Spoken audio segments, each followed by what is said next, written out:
In part 3, we left Squadron 13 enjoying some fireworks on New Year's Eve on the island of Mindoro. Unfortunately, 1945 will start with a real bang. On 4th of January, PTs 78 and 81 fired at an attacking aircraft, which had bombed them near Ambulon Island, setting it on fire. But the enemy aircraft then crashed into an ammunition supply vessel a quarter-mile away. The resulting explosion killed Chief Pharmacist's mate Albert Gödel on PT-81 instantly and injuring Seaman First Class Willard Lindsay, who died of his wounds later. 3 officers and 8 men were also wounded. Both boats were heavily damaged but limped back to base under their own power. Seaman Second Class Herbert Johnson succumbed to wounds received in the line of duty and was later buried on Mindoro Island. For anyone who doesn't know what that phrase means, they were victims not of direct enemy action, but of the environment they were operating in or of the equipment they were using whilst on duty. Over the next few days, RON 13's boats escorted landing craft and searched for a reported Japanese destroyer beached at Semirara Island, obviously hoping to finish her off. 10th January, PD-74 ran aground at the northeast side of Brunei Bay. PTs 83 and PT-223 from RON 16 came to assist. 3 propellers and shafts were bent as a result, and PT-83 had to tow her back to base for repairs. 12th January, PT-81, along with PT-299, shuttled to Leyte via Boracay. 14th January, PT-79 and 83 spotted 4 targets on radar. They set one afire after engaging it with the cannon. One escaped, but they caught up with the other 2 and sank them. All 3 were auxiliary vessels about 50 feet in length. 15th January 1945 marked the last day of PT-73's war. Shortly after midnight, she and PT-75 had arrived at Abra de Ilog to unload supplies and take on one Lieutenant Commander Rowe, who was leading the guerrilla forces on Mindoro to conduct a search mission. At 0300 hours, they were cruising the coast of Lubang Island, illuminating the beach with mortar star shells. At 5, they were cruising along at moderate speed, and PT-73 went hard aground on a reef at the entrance of Balikias Bay near Tagbanan Point.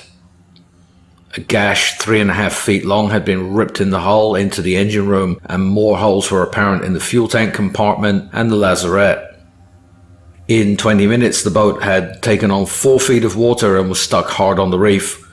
Rowe stated that there was an enemy force of at least 300 men on Lubang and they would be under attack when they were inevitably spotted at dawn.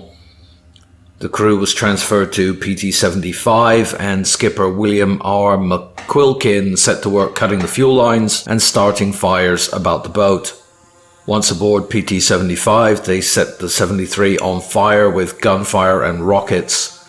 At 0800, flames engulfed the boats and they departed on PT-75, quite sure the 73 would not fall into enemy hands. Her destruction was confirmed 2 days later by PT-75 on patrol there. The next few days were spent patrolling and trying to make contact with army units ashore, but were unsuccessful. On the 18th of January, Seaman First Class Ernest E. Rogers died from wounds received in the line of duty and was buried on Mindoro. Rogers had been with RON 13 since arriving in Alaska in September 1942.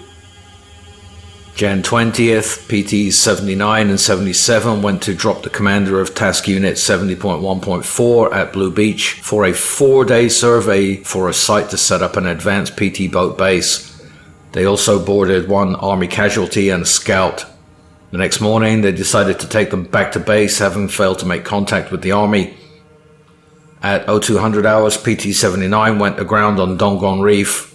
PT-77 went on with the casualty while PT-79 waited for the tide to rise, eventually floating off without further help.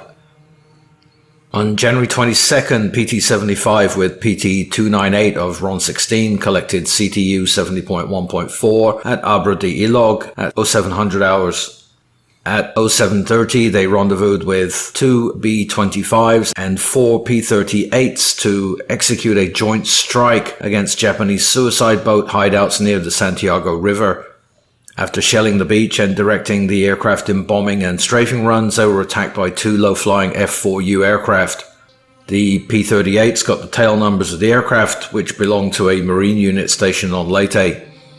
Both boats were holed in the attack and 2 men aboard PT-80 were injured, later dying of their wounds in an army hospital in San Jose. January 24th saw a rerun of the previous attack on suspected suicide boat bases. PT-75 joined 3 boats of RON 16 this time.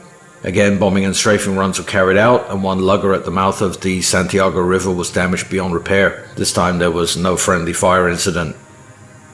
The 27th saw another combined attack, this time at Hanau Bay and Kalapan Peninsula, with assistance from guerrillas who started fires to help contain the suicide boats and prevent them from launching counterattacks. Seaman Robert Archibald was killed in the line of duty and buried on Mindoro. 2 days later, a further combined attack was run at Batangas Bay with the same aerial strike package. This time there was much more resistance from light, medium and heavy gunfire, including 1 105mm gun. 2 luggers and 2 camouflage boats were damaged beyond repair. Many hits were made on the docks, with gun positions being knocked out and several large fires started. 1 officer of RON 16 was wounded and evacuated aboard PT-77. Now just have a look here at the sheer amount of ammunition that was expended in this month.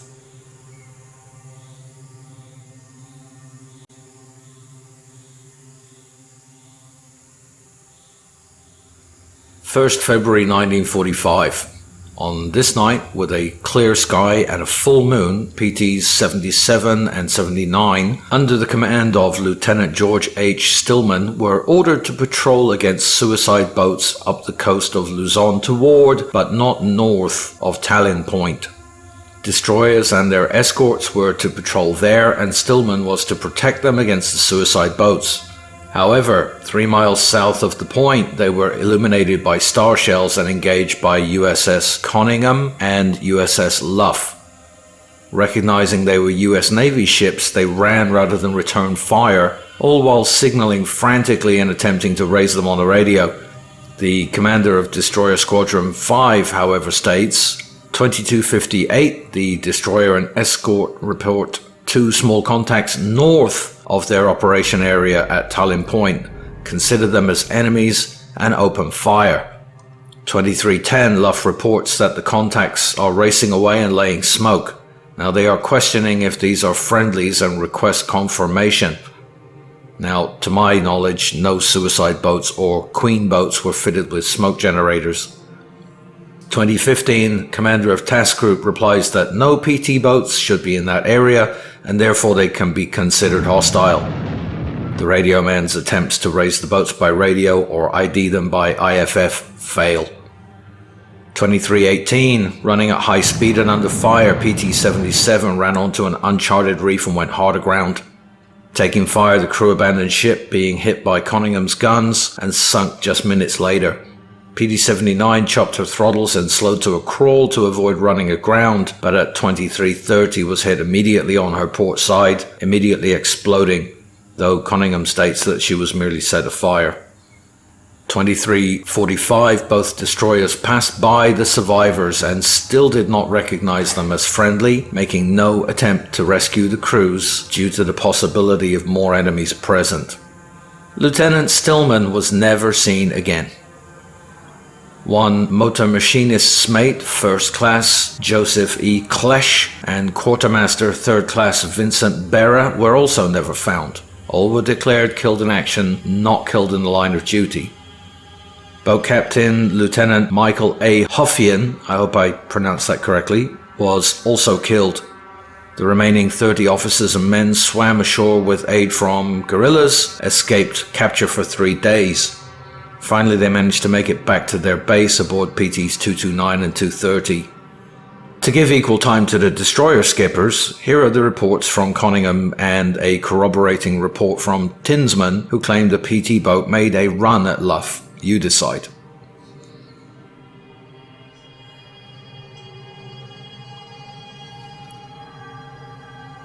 5th and 6th February, the boats are patrolling Verde Island, sinking barges. 17th February, the squadron has arrived in Marinduque to scout for a new forward base there. 20th February, delivering supplies to the army in Marinduque, patrolling Tayabas Bay.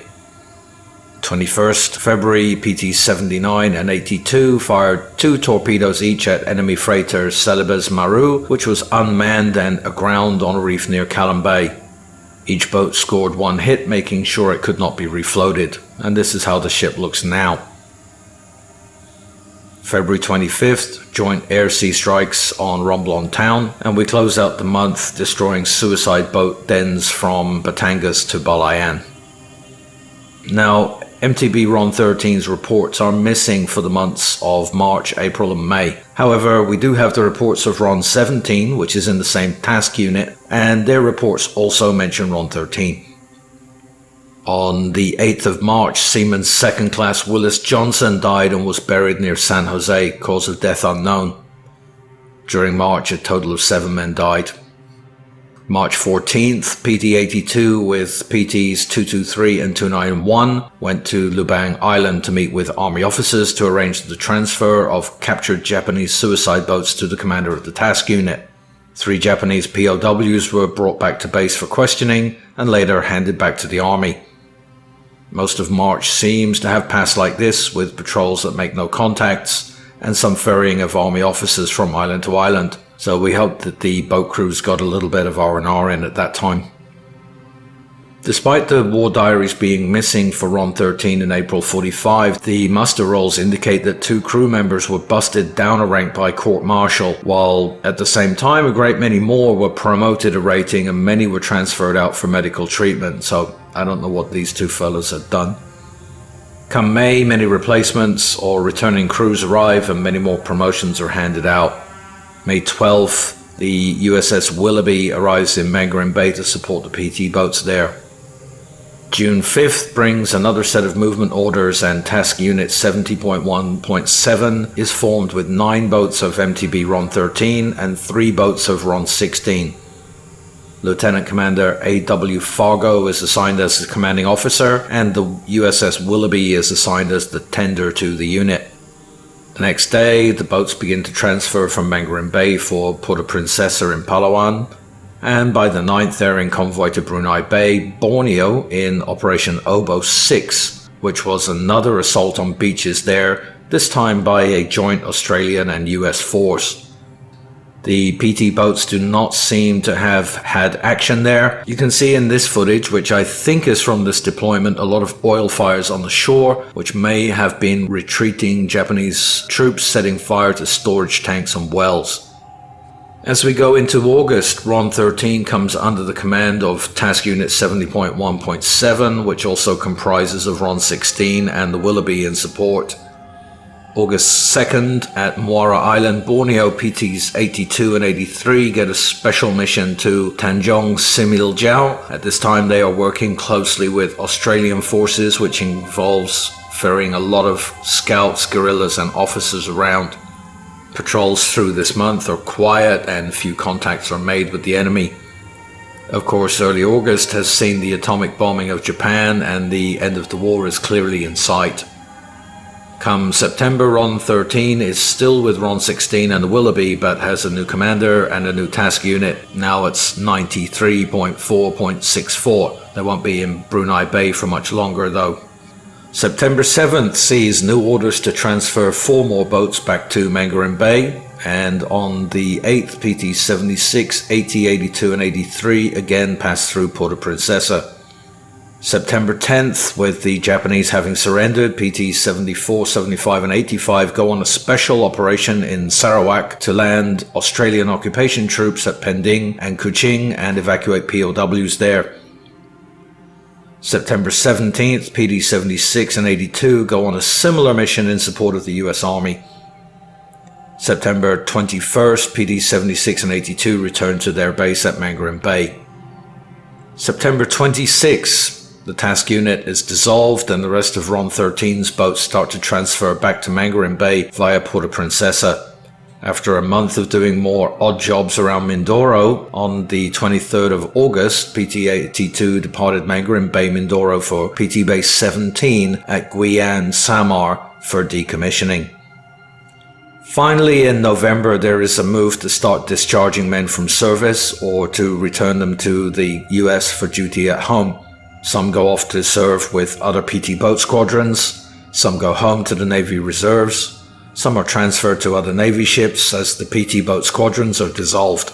The final tally from November 24th has 207 men coming onto the muster from October, 18 being taken in during the month, and 225 being released, with none remaining on board.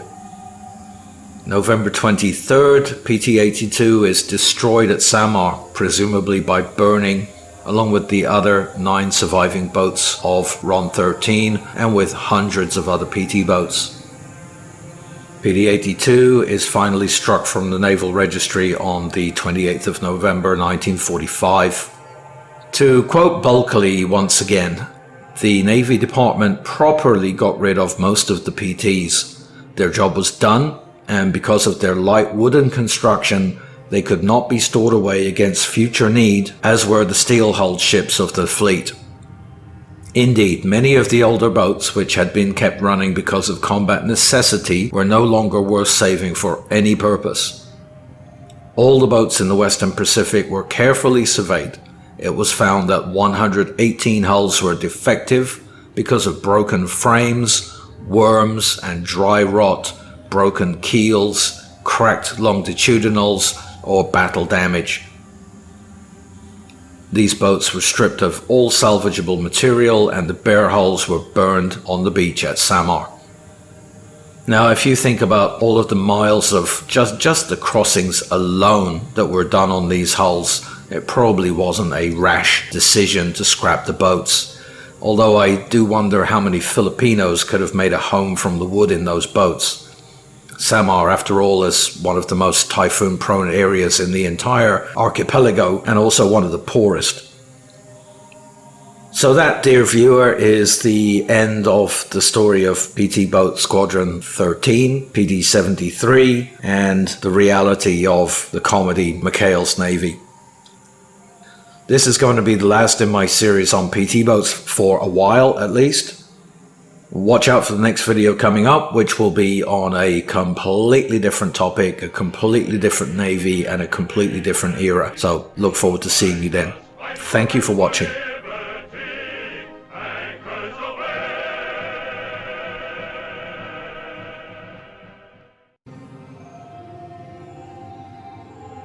I don't think he's gonna make it.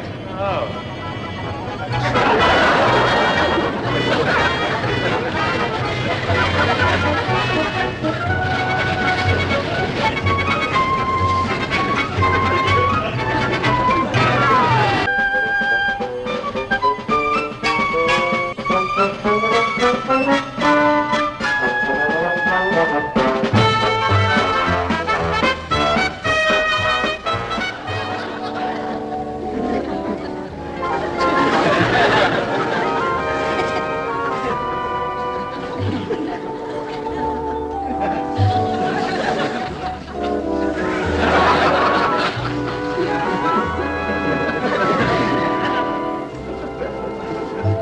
Second in command here, and it is my duty as a naval officer to see that the men under me look and act like sailors of the United States Navy. Oh. Well, let me know how you make out, mister.